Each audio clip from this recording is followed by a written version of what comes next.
Bismillahirrahmanirrahim. Assalamualaikum warahmatullahi wabarakatuh. Perkenalkan, nama saya Alvina Holidin dari Prodi Ilmu Al-Quran dan Tafsir kelas D. Pada kesempatan kali ini, saya akan mempresentasikan hasil diskusi bersama teman-teman yang berjudul Akidah Islamiyah dalam Surat Al-Fatihah ayat 5-7. Yang pertama ada pendahuluan. Surat Al-Fatihah merupakan surat pertama dalam Al-Quran yang terdiri dari 7 ayat yang termasuk surat Makkiyah, karena surat yang diturunkan saat Nabi Muhammad berada di kota Mekah. Dinamakan surat Al-Fatihah lantaran letaknya berada pada urutan pertama dari 114 surat yang ada di dalam Al-Quran. Para ulama bersepakat bahwa surat yang diturunkan lengkap ini merupakan intisari dari seluruh kandungan Al-Quran yang kemudian dirinci oleh surat-surat sesudahnya. Bab 2 pembahasan Surat Al-Fatihah dan terjemahannya. A'udzu billahi minasyaitonir rajim. Bismillahirrahmanirrahim. Alhamdulillahi rabbil alamin.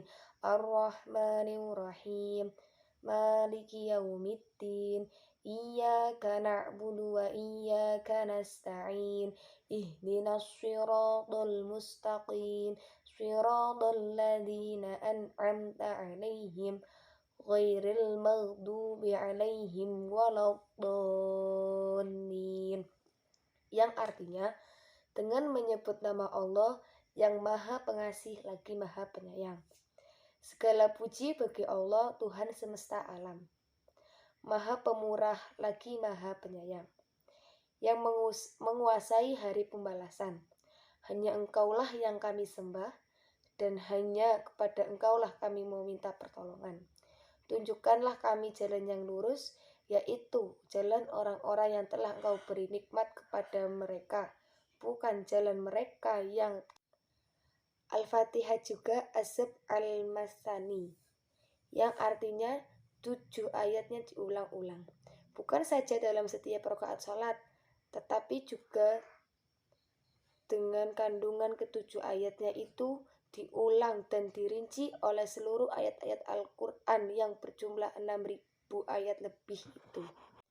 Yang ketiga ada akidah Islamiyah yang terkandung dalam surat Al-Fatihah ayat 5, yang ayatnya berbunyi Iyyaka na'budu wa iyyaka nasta'in, yang artinya hanya Engkau yang kami sembah dan hanya Engkaulah yang kami minta pertolongan. Ibadah atau sembah secara harfiah berarti tunduk dan rendah. Sementara dalam agama, ibadah atau sembah adalah gabungan dari rasa cinta, tunduk, dan takut. Sekaligus sebagaimana di keterangan Ibnu Katsir, arti yang berbunyi, ibadah pada kata na'budu berarti rendah dan hina. Oleh karena itu, ada frase berbunyi tarik mu'abbad atau jalan yang dipersiapkan untuk dilalui bagi pejalan, dan ba'ir mu'abbad atau untuk yang tunduk, maksudnya dijinakan. Dalam syariat, ibadah merupakan ungkapan atas gabungan kesempurnaan cinta, ketundukan, dan rasa takut sekaligus. Jamaluddin Al-Qasimi dalam tafsirnya Mahasinut Ta'wil menerangkan urgensi penggunaan pembatasan dan pengkhususan atau atau hars, di mana maf'ul didahulukan daripada subjek dan verbnya dalam surat Al-Fatihah ayat 5. Menurutnya, masyarakat Arab ketika itu memiliki banyak jenis berhala. Sebagian mereka menyembah matahari, binatang, sebagian mereka. Untuk ayat selanjutnya saya serahkan kepada Mbak Khairatul Rahmaniyah. Silahkan Mbak Khairatul Rahmaniyah. Baik, terima kasih. Saya akan melanjutkan materi yang B. Surat Al-Fatihah ayat 6. Bismillahirrahmanirrahim. Ihdinas siratal mustaqim, yang artinya tunjukilah kami jalan yang lurus dan luas. Kata ihdina diambil dari kata hidayah yang biasa diterjemahkan dengan petunjuk. Kata ini biasanya diulang oleh para bahasa yang diartikan sebagai sesuatu yang menunjukkan, mengantar kepada apa yang kita hendaki atau yang kita harapkan. Sesuatu petunjuk itu biasanya disampaikan dengan secara lemah lembut. Ihdinas siratal mustaqim adalah permohonan kepada Allah SWT agar si pemohon memperoleh petunjuk dan diantar ke jalan yang luas bagi yang lurus.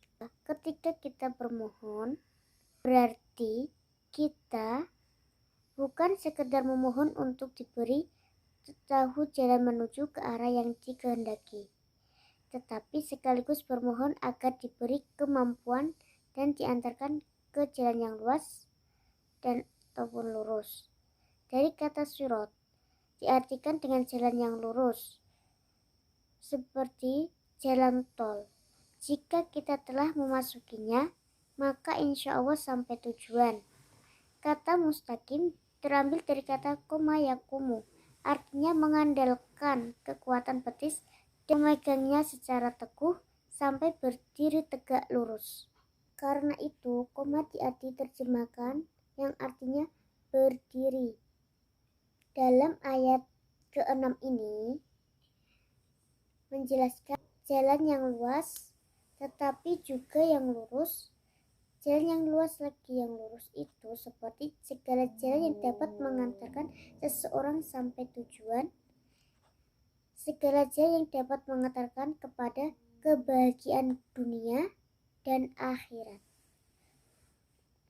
Untuk materi selanjutnya saya serahkan ke Putria Elis. Saya Fitri Elisa Putri. Di sini saya akan membacakan tugas makalah tafsir yang berjudul yang bertema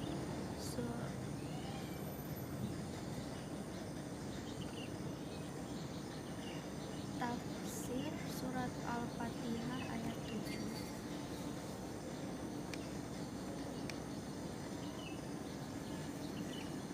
Di sini ada pendahuluan, latar belakang, rumusan masalah, tujuan penulisan, bab 2 pembahasan, pengertian surat Al-Fatihah dan terjemahannya, tafsir surat Al-Fatihah ayat 7, nilai yang terkandung pada ayat 7. Kemudian bab terakhir adalah penutup, kesimpulan dan daftar pustaka. Bab 1 pendahuluan. Latar belakang. Surat Al-Fatihah merupakan surat pertama dalam Al-Quran dan terdiri dari 7 ayat. Adalah masuk kelompok surat Makkiyah, yakni surat yang diturunkan saat Nabi Muhammad di kota Mekah. Sebelum Rasulullah SAW hijrah ke Madinah, dinamakan Al-Fatihah lantaran letaknya berada pada urutan pertama dari 114 surat dalam Al-Quran. Para ulama sepakat bahwa surat yang diturunkan lengkap ini merupakan intisari dari seluruh kandungan Al-Quran yang kemudian dirinci oleh surat-surat sesudahnya. Rumusan masalah. Pengertian surat Al-Fatihah. Apa pengertian surat Al-Fatihah dan terjemahannya? Bagaimana tafsir surat Al-Fatihah ayat 7? Apakah isi nilai kandungan pada surat Al-Fatihah ayat 7? Tujuan penulisan. Untuk mengetahui pengertian surat Al-Fatihah dan terjemahannya, untuk mengetahui tafsir dari surat Al-Fatihah ayat 7, untuk mengetahui isi kandungan surat Al-Fatihah ayat 7. Pada bab 2 pembahasan, pengertian surat Al-Fatihah dan terjemahannya. Surat Al-Fatihah adalah surat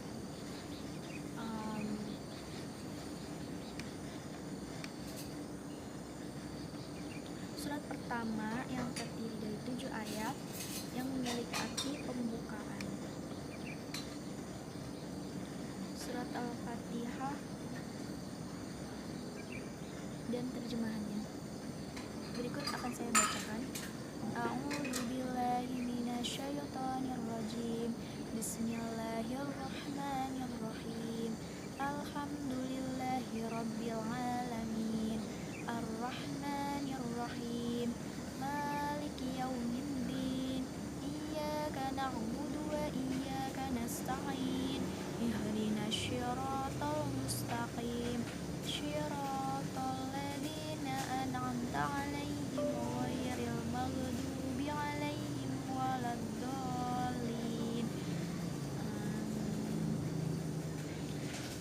Kemudian terjemahannya adalah dengan nama Allah yang Maha Pengasih, Maha Penyayang. Segala puji bagi Allah Tuhan seluruh alam, yang Maha Pengasih, Maha Penyayang, pemilik hari pembalasan. Hanya kepada Engkaulah kami menyembah, dan hanya kepada Engkaulah kami memohon pertolongan. Tunjukilah kami jalan yang lurus, yaitu jalan orang-orang yang Engkau beri nikmat kepadanya, bukan jalan mereka yang dimurkai dan bukan pula jalan mereka yang sesat. Kemudian tafsir surat Al-Fatihah ayat 7. Ayat 7 itu berbunyi Syiratal ladzina an'amta 'alaihim ghairil maghdubi 'alaihim waladdallin, yang artinya yaitu jalan orang yang telah Engkau beri nikmat kepadanya, bukan jalan mereka yang dimurkai dan bukan pula jalan mereka yang sesat. Tentang siapakah al-maghdub alaihim, ayat ini tidak menjelaskannya, sementara ulama tafsir berdasarkan suatu hadis Nabi Shallallahu Alaihi Wasallam menyatakan bahwa mereka adalah orang-orang Yahudi. Al-Quran juga memberitakan bahwa orang-orang Yahudi mengenal kebenaran namun enggan mengikutinya. Atas dasar ini para ulama tafsir lain memperluas pengertian al-maghdubi alaihim sehingga mencakup semua yang telah mengenal kebenaran namun enggan mengikutinya. Memang penjelasan Rasulullah SAW tentang arti penggalan ayat di atas hanya sekedar contoh konkret yang beliau angkat dari masyarakat beliau. Mereka adalah orang-orang yang wajar mendapat siksa atau ancaman siksa Tuhan karena perbuatan-perbuatannya. Penjelasan Rasul ini tentunya bukan berarti bahwa seluruh Bani Israel, orang Yahudi, mendapat murka. Yang mendapat murka hanyalah mereka yang melakukan pelanggaran. Sebaliknya, orang yang bukan Yahudi apabila melakukan pelanggaran yang sama, tentu terancam pula dengan murka serupa. Murka dan nikmat Allah tidak dibaginya atas dasar ras, bangsa, dan keturunan, tetapi atas dasar nilai dan tingkah laku Al-Quran menegaskan dan kesaksian sejarah membuktikan bahwa sunnatullah tidak berubah, tidak pula membeda-bedakan. Seperti firman-Nya dalam Quran surat Al-Ahzab surat ke-33 ayat 62, sebagai sunnatullah yang berlaku atas orang-orang yang terdahulu sebelum kamu, dan kamu sekali-kali tidak akan menjumpai perubahan pada sunnatullah. Wajar sekali Rasulullah SAW memberi contoh itu, orang Yahudi. Dari 24 kali kata ghadab dalam berbagai bentuk yang tercantum dalam Al-Quran, 12 kali adalah dalam konteks pembicaraan tentang pelanggaran-pelanggaran yang dilakukan oleh orang-orang Yahudi, sedang sisanya berkisar pada pembicaraan tentang amarah sebagai naluri manusia atau murka Tuhan yang ditunjukkan kepada orang-orang musyrik atau penyembah berhala, orang munafik yang mengaku sebagai pengikut Nabi Muhammad SAW, atau bahkan orang-orang muslim yang melakukan pelanggaran-pelanggaran tertentu. Kembali kepada redaksi ayat ghair al-maghdub alaihim, bukan orang-orang yang dimurkai. Kalau di atas telah dijelaskan siapa yang mendapat murka, kini kita dapat bertanya siapa yang murka. Agaknya cukup jelas bahwa yang murka adalah Allah Subhanahu wa Ta'ala. Jika demikian, mengapa ayat ini tidak menyebutnya secara langsung? Melalui ayat ke-7 ini, Allah Subhanahu wa Ta'ala mengajarkan manusia agar tidak menisbahkan sesuatu yang berkesan negatif terhadap Allah Subhanahu wa Ta'ala. Ketika berbicara tentang nikmat, secara tegas dinyatakan bahwa sumbernya adalah Allah Subhanahu wa Ta'ala. Perhatikanlah firman-Nya.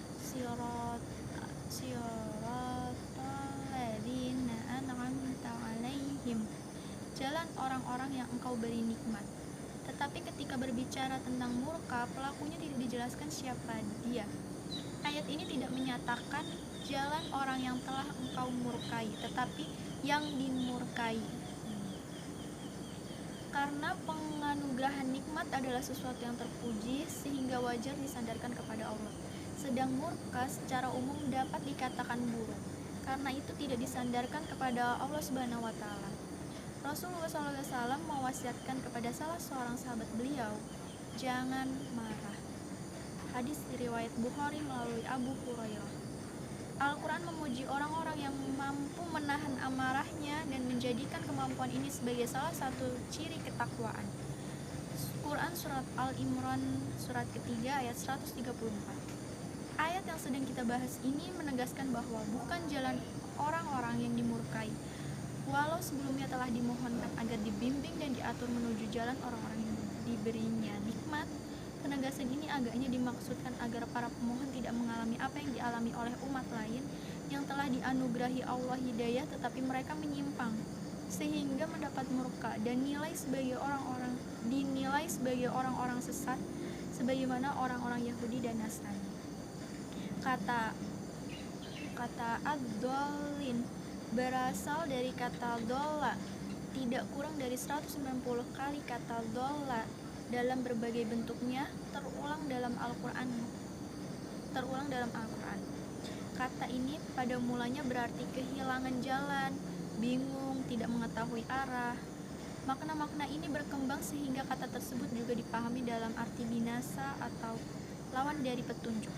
Dari penggunaan Al-Quran yang beraneka ragam dapat disimpulkan bahwa kata ini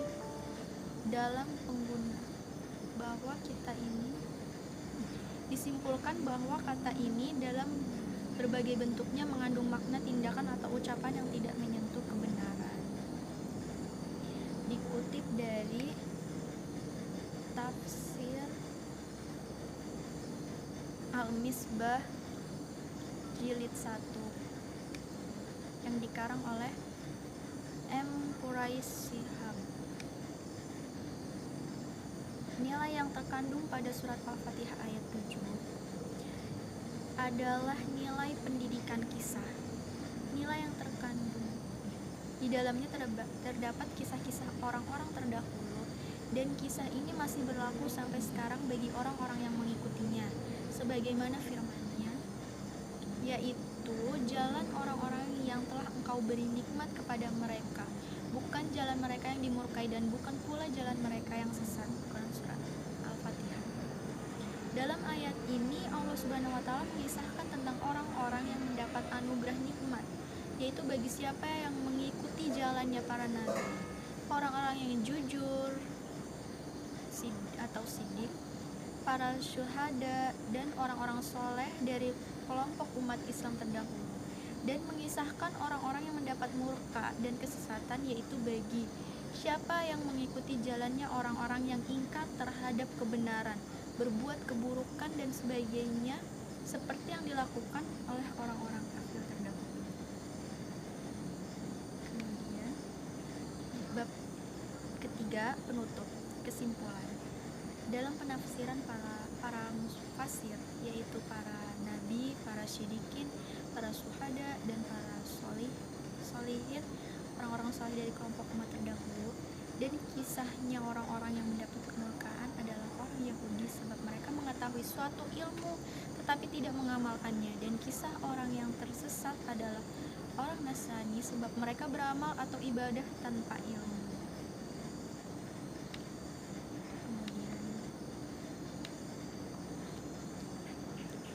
Sekian dari saya.